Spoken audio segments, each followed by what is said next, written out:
Ken in Switzerland, Basel, Switzerland. Say hello, Cuts of Prayer. My name is Ken. I'm in Switzerland.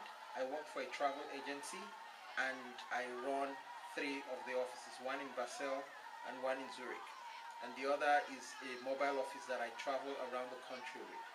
Now, my problem is, as I travel a lot, spending maximum of 2-3 days at a place, I do not, I do not get the chance to spend quality time praying, because each day I'm having to make new arrangements for hotel and stuff like that. Please help me. How do I solve this problem? Hello, Ken from Switzerland. I completely understand what your problem is. I understand what you're going through. I'm going to give you 5 keys, and I'll talk about just the first one that God gave me 1989, 89, 90. I was in what you would call high school, going into university then, and you know how in high school, late mid 80s, you get to high school and you're the first in school. We lived in the boarding, and I have to describe this so you see how the keys came. We lived in the boarding house, and I had to, when you get to the boarding house, you have to move your things into the hostel, secure your own corner or location where your bed was going to be, and then get your own closet, get everything, and sort yourself. And there were people who came and just dropped their bags, and because school wasn't serious then, they would play around 3-4 days, going to town, party, and do all that they wanted to do. But when I became a Christian in high school, I started learning from God how once I got to school, I settled down. That's the first key God gave me to build my prayer life. And that's the first key that will build your prayer life. Settle down. I'm just going to mention the other 5 so that you have a perspective of the other 5, but I'm going to talk mainly on the first one. Settle down, organize yourself, discipline yourself, inspire yourself, and then persevere. These are the 5 keys. But the first one is to settle down. So when I got to school, I had to get my mattress, put on the bunk, and then get a nice corner, put my things out, get my locker, put my books in, put my clothing in, and just settle down. When you're not settled, it affects your psyche, it affects your feeling, and the tendency is that you wander around. You're not prepared to do what you want to do. You're not prepared to organize time for prayers. Your settling down helps you sort time for prayers. James chapter 4, I love the scripture from verse 1, says, "From whence cometh your wars? Come they not from your lusting that warreth in your members." See, the word lusting and warreth is a very big word that simply can mean distractions.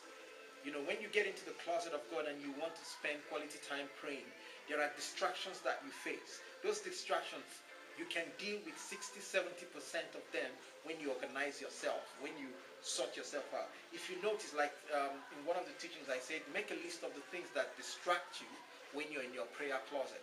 Now you discover that most of the things that distract you, if you list 10 of them, between 6 and 8 of them, you can deal with them by being organized.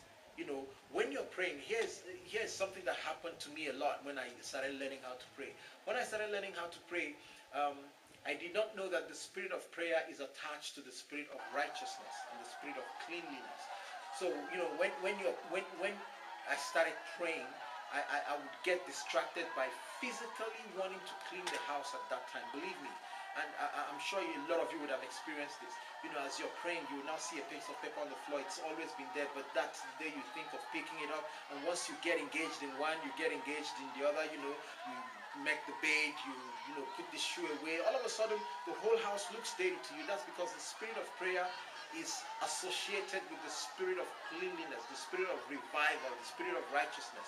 And before you know it, I know people who have started in prayer and then ended up cleaning the whole house. It has happened to me a couple times, And I kept on asking God, why? Then I understood, that the spirit of prayer seeks to clean up. And deep inside you, that's what your spirit wants to do, wants to clean up the dirty aspects of your life. But you take it in the flesh and you walk with it, because that's what you're urged and nudged to do, to clean up. But the crux of the issue at that point is for you to understand that you're not organized. For instance, if you make time to pray after you sat down and organized your things, you say, I'm going to pray after I do this. Then, when you get into prayer, you won't be distracted because you've organized yourself in such a way that you've done the things you're supposed to do so that you don't get distracted when you get into prayer. So that's the thing I'm talking about, settling down. When you travel to any of the places you travel to, first thing to do is to settle down. First thing to do on the flight or wherever, in the plane or train or road, if you're traveling by road, take time to sit down, make a list of what you have to do, then make time for God. There is a saying that I used to like from Watchman Nee. He says, put God in your calendar and then God will order your calendar. Put him in your calendar, put him somewhere, then he will order your calendar to go properly. But if you don't put him in your calendar becomes run by you and your flesh, and God does not help you, will not help you run the activities that you want to run. So if you're traveling, you travel to a place, you get to the place, get a room, put your things in the room, settle down, organize yourself, just settle down. Like when I talk more about this letter, you see that one leads to the other. When you settle down, then you can organize yourself. And when you organize yourself, then you can start disciplining yourself to your organization. And then when you discipline yourself to your organizations, there will be times that you will need an extra inspiration to pray. Then you inspire yourself. And even when the inspiration is not there, then you will need the next step, which is to persevere and stay in prayer.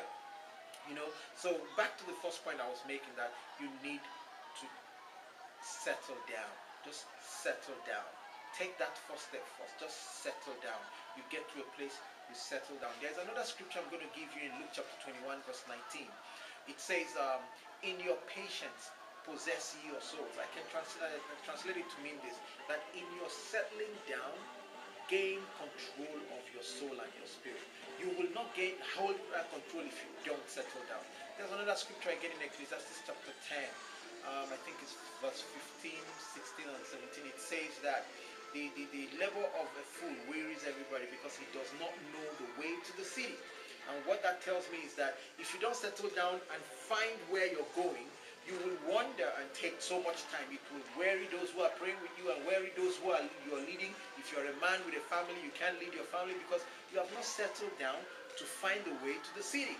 So when you're leading people, you find everybody's tired because you're not getting the journey right. You're not going straight. You're just wandering and leading people in a lost pattern. So settle down first. Settle down. Just settle down. Organize yourself. Discipline yourself.